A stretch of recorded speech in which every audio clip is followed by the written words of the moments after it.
So, in introducing generosity as part of the meditation today,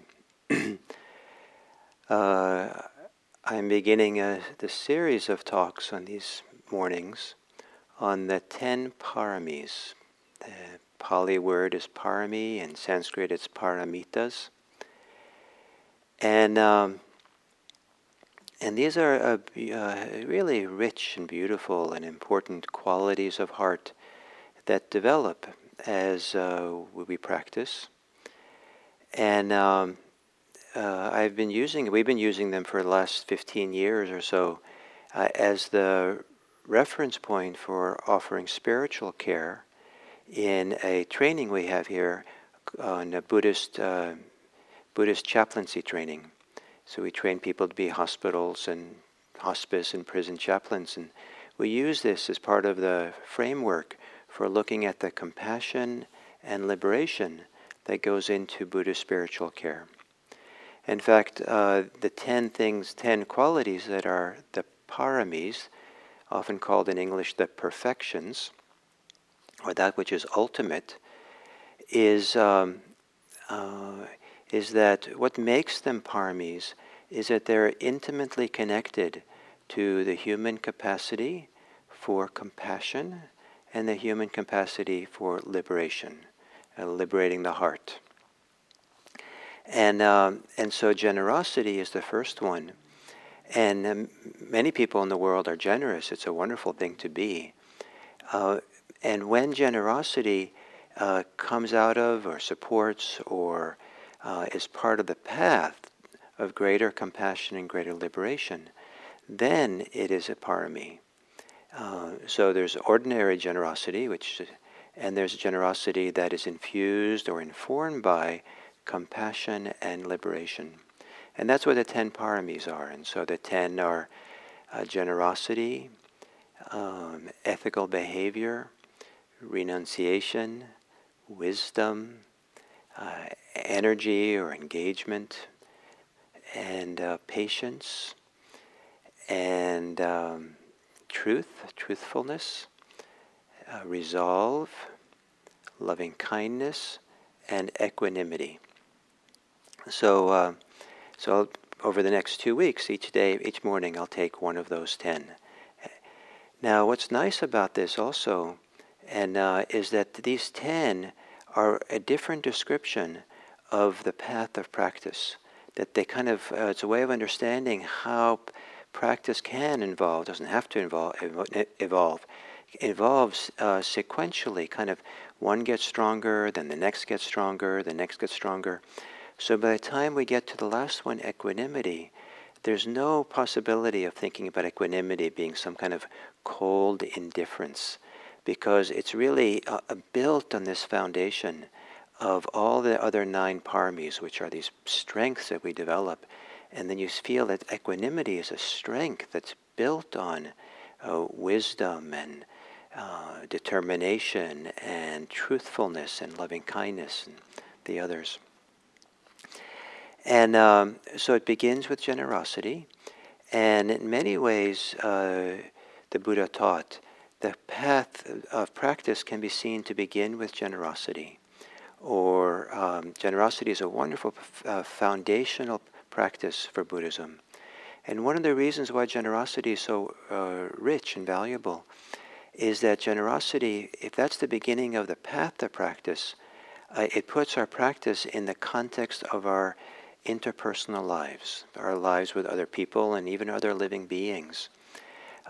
Rather than if we start with meditation, it's very easy to get the message that the foundation, the beginning, is ourselves, which is nothing wrong to begin there, but it can lead to being a little bit sometimes askew with emphasizing excessive individualism or certain kind of conceit about myself and my own experience.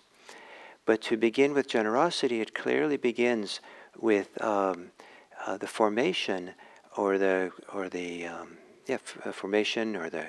foundation of healthy interpersonal relationships.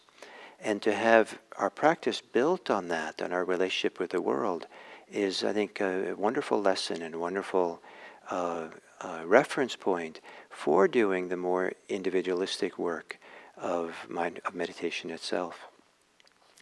The other thing that's nice about generosity, really emphasized at the beginning, as I said, it's really connected to compassion and liberation. And especially with compassion, there's not a few people who tend to relate to compassion with a sense of obligation.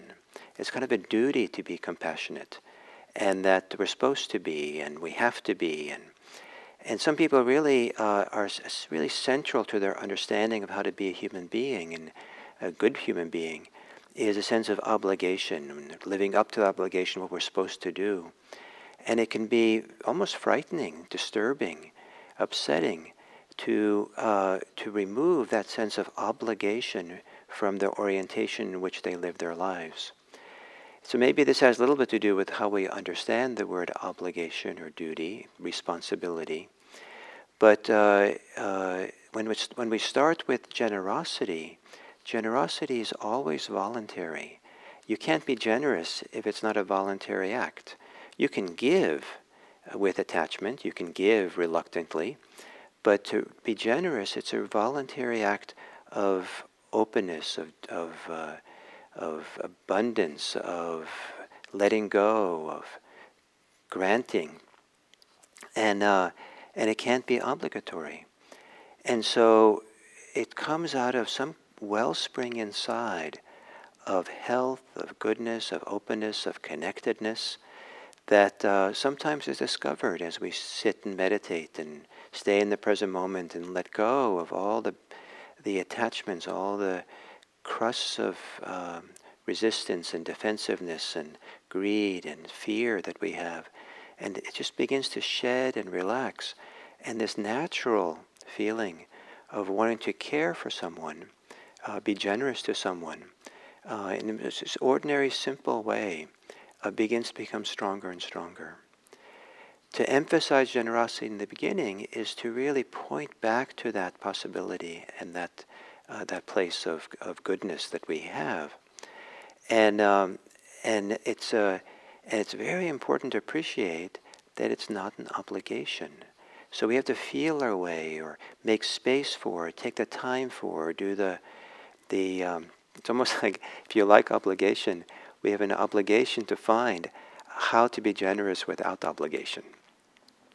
And so then spiritual care, caring for others in all kinds of different ways, with compassion, comes from this feeling of, I don't know if abundance is the right word, from this freedom. It's our freedom that's expressed in generosity, and not our contractedness and our heaviness and weight of responsibility. And so part of the practice then of generosity is in fact to stretch ourselves, maybe as a practice to be generous, but not to stretch ourselves with duty, but stretch ourselves with, can we find this freedom? Can we find the liberation of heart that allows generosity to flow as a kind of a natural quality, kind of something we're inspired to do, that flows almost like out of ease and out of goodness and out of, it's a simple thing, so an obvious thing. Of course I want to be generous. And so to explore that edge and look at the places where we don't want to be generous, where we hold back, we're afraid to be generous, and or we're just simply too preoccupied with our own concerns to be generous, and see what does it mean to start living with greater generosity. And what is it like to open more and more? And one of the ways that it's like, surprisingly, this wonderful kind of way in which we sometimes feels like we receive more than we give. The more we're generous, the more life can be experienced as a gift. The more we're actually available for the gifts that life has to give. It's symbolic for me with the idea that if we hold something in our hand, and to hold it tight in a fist, that's one way of living. But in order to give what we have in our hand to someone else, we have to open our hand up so they can have it. But once our hand is open, the hand is available for other things to happen. It's available for the gifts of life. If we stay fisted, we don't really have a sense of we're not really available for what life has to give. And life is always supporting us and here in a way. And so generosity as the foundation of this journey of the Paramis. And I hope that as we go through these 10-part series, that you might kind of participate by spending each day focusing a little bit on these qualities. So for today, or the next 24 hours wherever you are, to make generosity kind of a theme. You might want to write it down, carry it with you, or just somewhere so you're reminded by it, and just kind of explore and stretch and talk to your friends about generosity, and maybe do some simple reading about it in books or on the web. Just kind of little ideas, and kind of live with it and feel your way into it, and review and reflect on your own relationship to generosity. And each day to do that with these different qualities, and maybe you'll start getting a sense of the momentum of how they build one on top of the other, and hopefully this building of something that is non-obligatory, that arises from some feeling of generosity, of liberation, of freedom, of being non-attached, non-clinging, and our compassionate, caring connectivity to the world around us. That our gift that we receive from our world is in fact the love and the care that we can also give to the world. It's all mixed together, generosity and receiving in a rich way. So I look forward to these days on the Paramis, and fill you in more about what they're about as we go along here. So thank you very much for today. And then for those of you who would like to stay a little bit longer, I can try to maybe zoom in on the face of Patachara. I see it in my kind of screen here. It seems like it's a pretty good, clear picture.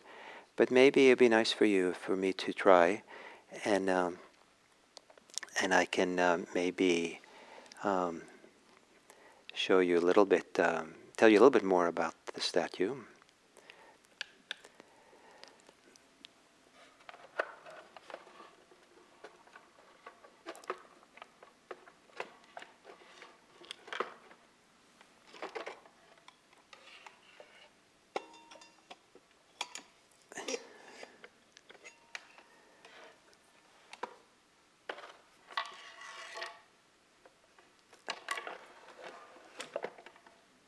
Okay, so let's see what we have here, what I can do.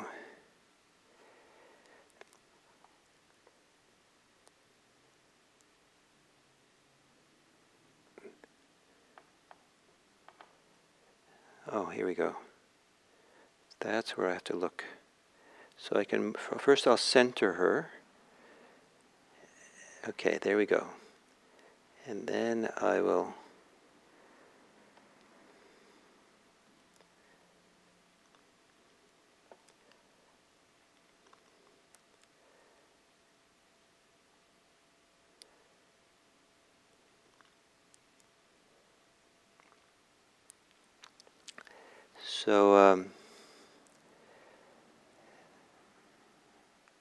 there we go. So there's a whole story around Patachara and how we received this gift that probably is on YouTube now, because it was yesterday, and Andrea Fella, who's one of the senior teachers here and co-teacher here at IMC, she told the story of Patachara, and it's Patachara. As many of their early Buddhist nuns, had been a mother and had lost her children, and they died as children, a tragic death. Her husband died, her family died. And when Andrea was telling the story of Patachara having lost her both children, her husband, her parents, and brother. Yesterday I remembered that I was talking about Sunday morning about the Buddhist monk in Cambodia named Mahagosananda, who in the Pol Pot times, same thing happened to him. He lost his whole family then to genocide. And so this happens in the ancient world. I think there was a lot of child death at childbirth and young in life. And so this huge grief is a part of many of these early Buddhist nuns' lives. And in their grief, they came to the Buddha and received teachings in a different way. And Patachara was one of these, and who worked through her grief. And apparently her practice was not easy. And it was...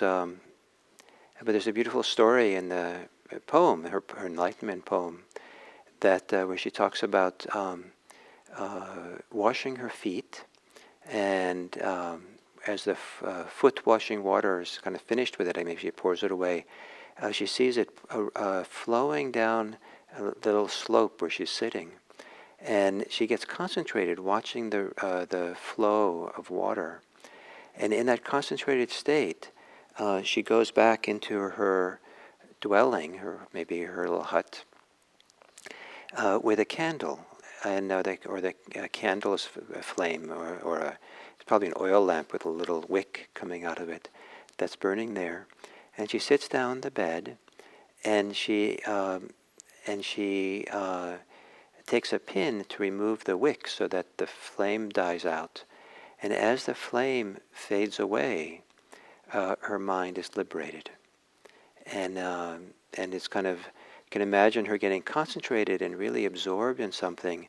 And there's sometimes when we really get absorbed in something and it suddenly disappears. Sometimes the mind gives away in a certain way that sets it free. And it's also symbolic because the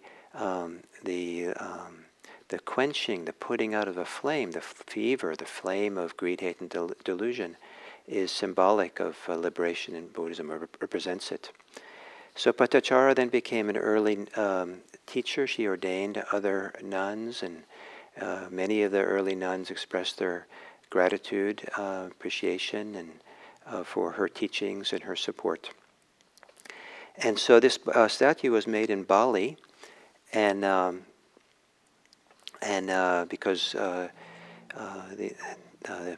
the senior students here at IMC who are looking for a statue as a gift of a woman had a hard time finding a living Buddhist woman, or not a living, but a human Buddhist woman to have a statue of. It's easy to find statues of Kuan Yin and Tara and different kinds of, more like bodhisattva or deities, kind of, from Mahayana Buddhism. But Theravadan Buddhism, the Buddhism that we do here, is very human-centered. So we wanted to have an ordinary human being, and ideally one of the early nuns in the time of the Buddha. And so in the end, they decided to make the Buddha, have it commissioned, and we were given a connection to a wonderful sculpture studio in Bali, and we worked with the people there, kind of a little bit with specifications and what we wanted to have, and this is what we ended up with Patachara. And let me see if I can, oops, let's see. Now you get to see everything, what the studio looks like. I meant to not to take it so far.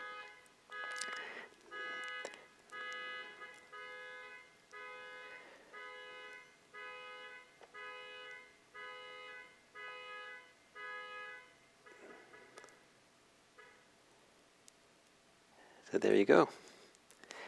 So thank you very much, and I will see you tomorrow.